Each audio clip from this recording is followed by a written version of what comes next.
Čau, dáme pane, já vás vítám tohohle videa a dneska je další video ze stavění a dneska to bude rychlej dopravovat věci, něco jako pošta, můžete vidět tamhle.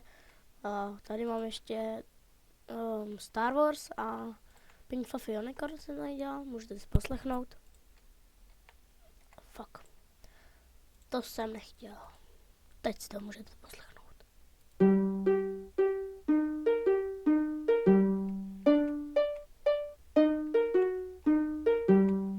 Takže tohle byl Star Wars, a teď je Pink Fluffy Unicorn Dancing on Rainbow. Neboli Pink Fluffy Unicorn Dancing on Rainbow. Jo, vlastně tohle. A já vám teda ukázal, jak funguje tohle, tak třeba nějaké věci. A hodím to sem. A můžete vidět, že to je fakt jakože strašně rychlý.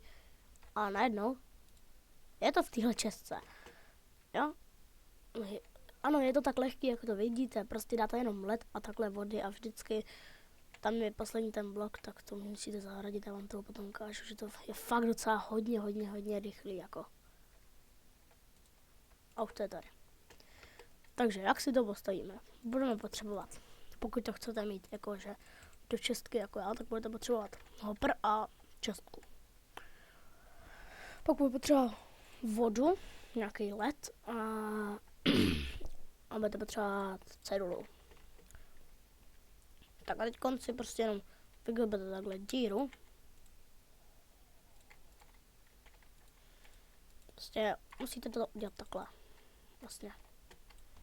Jo? Takhle prostě budete kopat a děláte si takovouhle roklinu z toho z ledu. Nemusíte být nutně vedle toho, já jsem to akorát to. Až to bude, tak se vám ozvu. No, takže když už to máte takhle postavený jako já, tak vlastně si stačí jenom sem takhle dát truhlu a do toho takhle nalít tu násypku. Tak. A teď konc. Tak na začátku vždycky vodu. A můžete si všimnout, že pro mě to teče až sem, takže cedulku bych dal sem. Ale to já nemůžu, protože pak by ten dostal ten dostatečný boost a musíme to vždycky s tou cedulkou zablokovat tady ten konečný blok, takže tadyhle. Aby se to vždycky o jedno zkrátilo.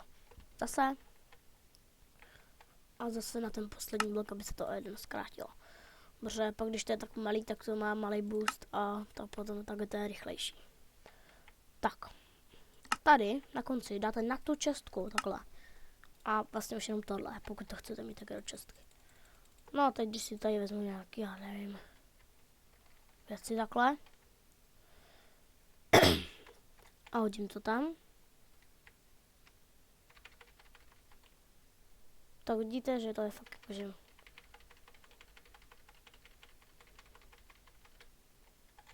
No, můžete vidět, to je fakt jakože docela hodně rychlý, jo. Dáte těch předmětů hodně, tak ono se to občas si boostne do tohohle, takže já tam doporučuji jako dávat takhle nějaký blok. To potom máte větší.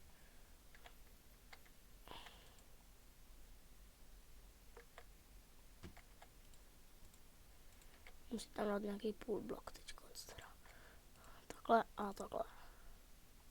Prostě ta voda neteče a můžete vidět, že už to dám do tohohle. Tak to je v tom a tady to taky v tom.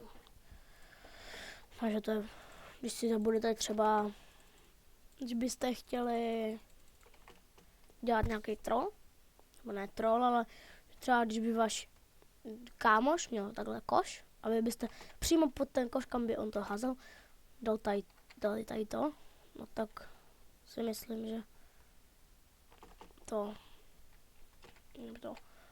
dá docela sranda. A nějakou dá se to jezdit i s loďkou. Teď napadlo, že by to šlo. Pojď.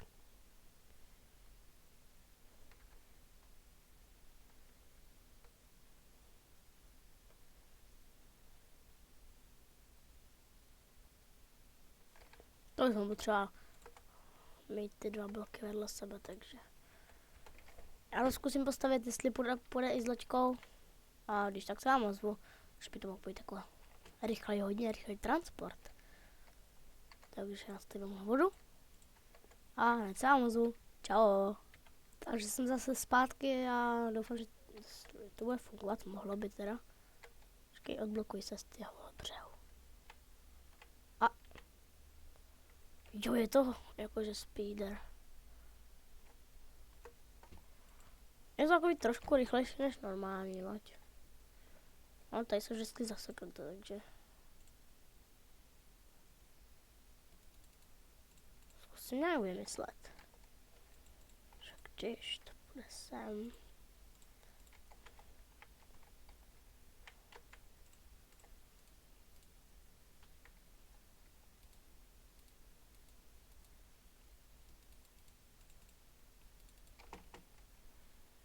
Schválně, jak se popere loďka tady s tím protiproudem.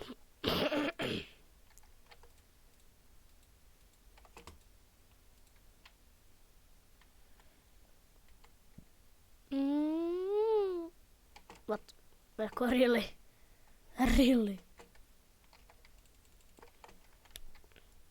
No nic. Takže.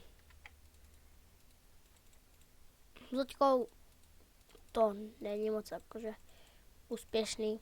Jo, nefunguje to. No. No nic, můžeme se vrhnout na další stroj, což bude transport taky itemů. Dneska budeme se zabývat hlavně ten transport itemů, protože nevím proč, ale jen tak prostě. To bude vlastně antigravitační výtah na itemy. No. Ty itemy prostě takhle poletějí nahoru. Takže za chvíli jsem s váma. Čau. Takže jsem tady a tady to je celý ten vlastně antigravitační výtah. Můžete vidět, že vlastně tam je nahoře, tam je dole a tady to vyjede a má zase v této čase. Když si třeba ten pískovec, tak tam můžu takhle hodit to a vidíte, že to fakt stoupá prostě a je to v téhle čase. Jo, jde tam ten sták, protože jsem tam hodil sták, jo, ale... No, takže budeme potřebovat sklo, ploty, nějaký libovolný blok, balený led nebo obyčejný led, a já to dělám s baleným, to je lepší. Vodu a pokud to zase chcete s tou násypkou takhle, tak budete potřebovat ceduly, násypku a tu čestku. Nemusí to být nutně to, nemusí to být nutně sklo, ale já to dělám, aby to bylo v tom vidět. Jinak můžete říct, že ten je dutej, jo. Normálně to není dutej právě, že. To je vlastně vyplněný i vevnitř. Takže, musíte to udělat tak, abyste měli vlastně ten zdroj té vody vlastně také zahnutý, jo. A ten spodek musíte také vydláždit tím ledem, jo. Potom dáte také 2 a tam dáte právě ty 2 ploty. Tady na to první musíte dát skla, aby se něčeho nechytal, ale tady ten se právě musí chytat ze všech stran, aby se tam probagovalo nahoru. Takže. No a teď konc, když máte tady to, tak pak tam už jenom také nalijete tady tu vodu. Jo. Takhle, to musí být, potom musí být taky led.